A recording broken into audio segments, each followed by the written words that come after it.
This is lumbar spine mobility, the front circle.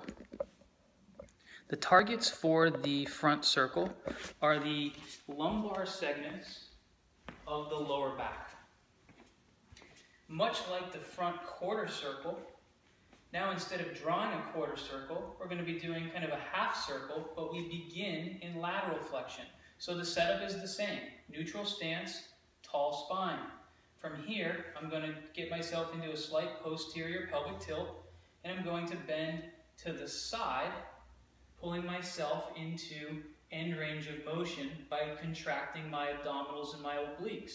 My head and my arms are relaxed. I'm going to maintain my end range of motion as well as my posterior pelvic tilt, and I'm working really hard to pull myself forward in flexion but maintain my end range of motion. Going to circle all the way around to pure lateral flexion on the other side, and then pulling myself up from the muscles of my trunk, I'm going to stack myself back up to that tall spine position. So here it is again.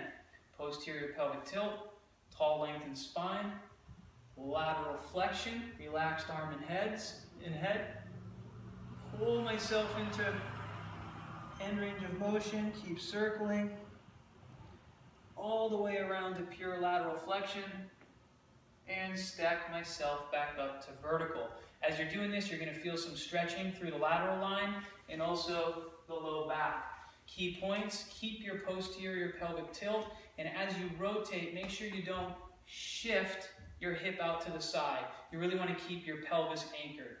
That is lumbar spine mobility, the front circle.